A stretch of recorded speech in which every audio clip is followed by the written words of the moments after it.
Everything else we talk about regarding preparing for MBA interviews, you can pretty much just throw out the window for Harvard. The preparation process is very specific and very unique to Harvard. Hello, everyone. Welcome back to MBA Monday. I am Angela Guido, the founder of Career Protocol, a career coach, an MBA coach, and an interview guide who's here to help you rock your Harvard HBS interview. I've got an action-packed session for you today. We're gonna start by talking about Harvard culture and understanding what makes this school unique and therefore shapes their interview style in a way that is completely different from any other MBA program. Second, I'm gonna talk you through tricks, secrets you're probably not aware of how the Harvard interview works. And if you don't know these tricks for preparation, you're going to be unprepared. Third, I'm gonna tell you how to prepare. I'm gonna give you some key tips to get yourself ready for that interview, including some secret and unintuitive questions that you might not be thinking about. Before we get rolling, please scroll down and click that little subscribe button so you don't miss a single MBA Monday.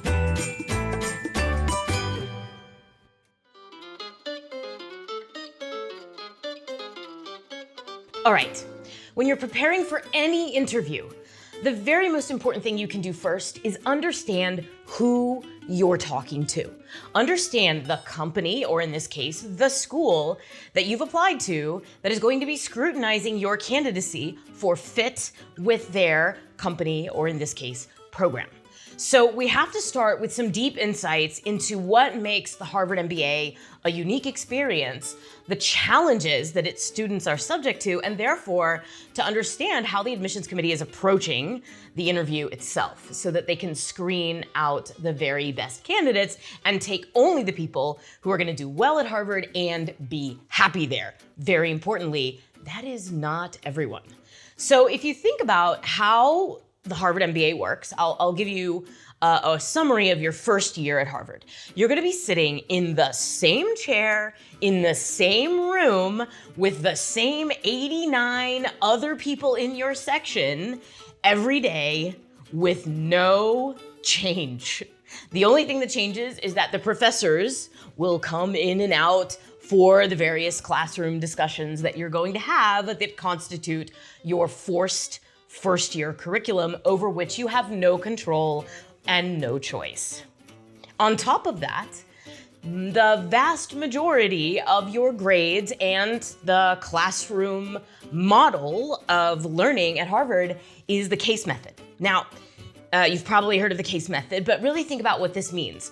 You're not gonna be taught very much. The professor's not gonna stand up at the front of the room and explain to you how economics and finance works. Instead, they're gonna give you a stack of information, expect you to process that on your own time, and then come to class ready to contribute in a vital and lively classroom discussion. That means you're gonna need to have something to say. You need to have enough understanding of how business works that you can participate in such a fast-paced discussion. You need to be self-driven and be able to do a lot of work on your own time under ambiguous circumstances.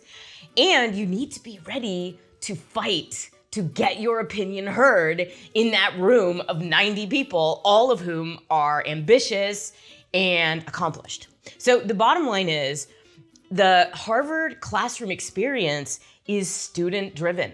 The majority of your learning will happen by observing what your classmates who've had different experiences from you have to say about a given business problem. So what does that mean for you?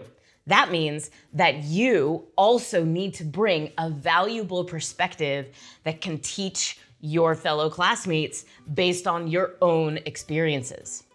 So if you think about that is what your life is going to be like from day one at Harvard, it makes sense that the interview is designed to screen your ability to do that, and pretty much only that. The entire Harvard interview is focused on gauging your readiness to be a member of that particular community and learning experience. So what does that mean for the content of the Harvard interview? I told you I was going to tell you some tricks and some things that you really needed to understand about the Harvard interview that differentiate it from all the other MBA interviews. from all the other MBA interviews you might go through in your application journey. So if you're preparing for an MBA interview at Kellogg or the University of Chicago or even Stanford or Dartmouth or Darden or any of the other great programs that I hope you have also applied to, you're going to expect a fairly standard MBA interview.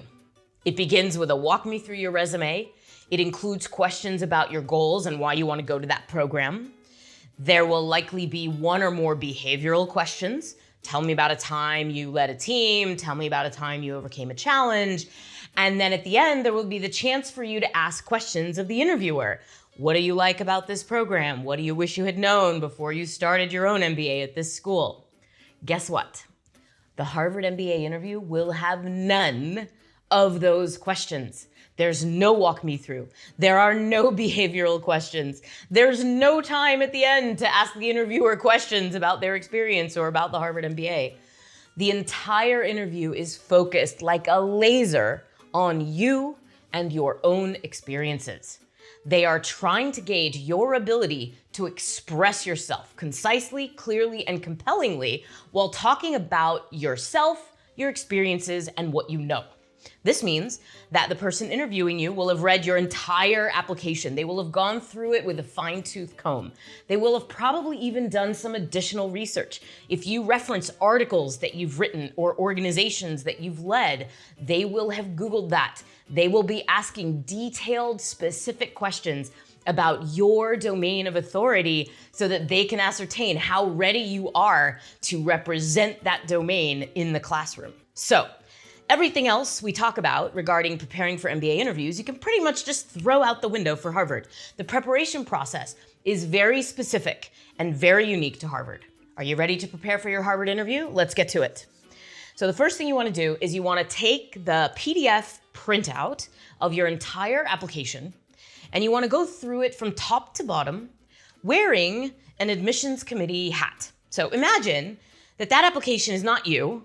It's someone else. You're reading a third person's application, and you are a member of the Harvard AdCom. Keep in mind everything I just said. You're screening this candidate for their readiness to participate in this lively and exciting classroom discussion. What additional questions do you have for this candidate that you're reading about as you go from top to bottom of the application? Read every short answer. Reread your essay. Reread your resume. If you have your recommendations, take a look at those as well. You want to dig deep into the content of your application and come up with follow-up questions. As you're thinking about the follow-up questions that the admissions committee might have, keep in mind Harvard's 3 core values that they seek in applicants. Those are a habit of leadership, engaged community citizenship, and analytical aptitude and appetite. That means that wherever you're talking about learning something or building something or doing some kind of analysis, they may have follow-up questions to ascertain your analytical aptitude and appetite. Likewise, they're going to be very interested in your motivations, in the reasons that you did the things you did, the reason that you made the choices that you made, that you took the steps that you took, that you got involved in the things that you got involved in. Because having a habit of leadership means self-knowledge. It means that the steps that you take, you do so consciously, aligned with your own values and what's really important to you. One of the things we are extremely proud of at Career Protocol is the vast majority of our clients who get interviewed not only end up getting in, but they frequently report that they had very little work to do to prepare for their Harvard interview. Because if you think about the further questions that the admissions committee might have about your application itself, those are questions that probe at your self-knowledge, at the why you did the things that you did, at the reason that things were important and interesting to you, about the impact that you had, and why that was significant, about the places where you may be weaker or stronger vis-a-vis your ambitions. These are all aspects of self-awareness that our clients are working on throughout the entire application process. So by the time they get ready for the interview, they've already done the hard work of examining their life, examining their motivations, clarifying them, and learning how to communicate them directly and concisely, which is the task that is being asked of you in the Harvard interview. Most of our clients report receiving somewhere between 20 and 30 or even more questions in the half-hour-long interview that they have with Harvard. These are point-blank questions that are getting directly at aspects of your application that the interviewer is curious about. So your job is just to reply directly and concisely. You don't have to overthink the answers. And if you've done the work of self-awareness throughout the application process, you shouldn't even have to think too hard in advance of the interview of how you're going to answer the questions, because there are no deliberate curveballs. They're really just trying to get to know you and trying to vet the person they saw in the application to make sure that that person is ready to stand up in a Harvard classroom. So I told you I'd tell you a few secret questions that you do need to be thinking about pre-interview, and I'm going to outline what those are now, but you might have been able to predict them based on what I said earlier about how the Harvard classroom works. You are going to be one of just a few, or maybe the only expert in your field in your 90-person section that whole first year.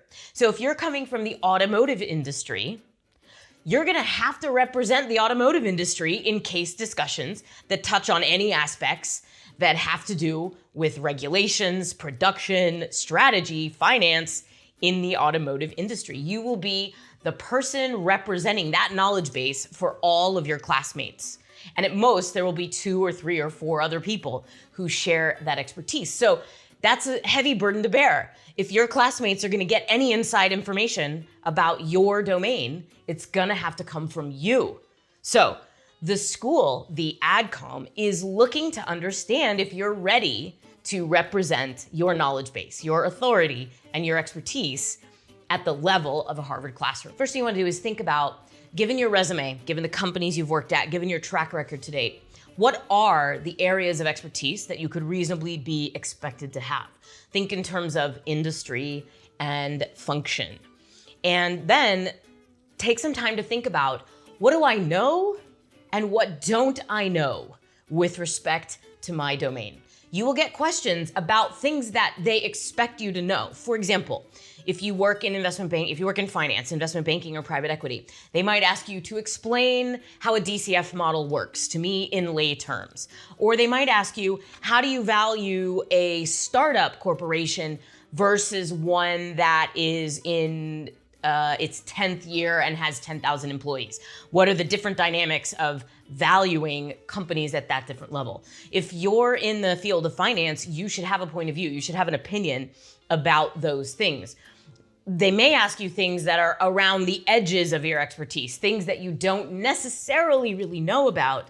And the appropriate answer in that context is to say, I don't know, but here's a guess. Let me give you my best guess. The last thing you want to do is pretend that you know something that you don't actually know, because you will be found out. Your interviewer will very likely have some exposure to the sector that you have worked in and will know enough to be able to pressure test your knowledge base to understand when you might be bluffing versus when you're being very self-aware and clear about what you know.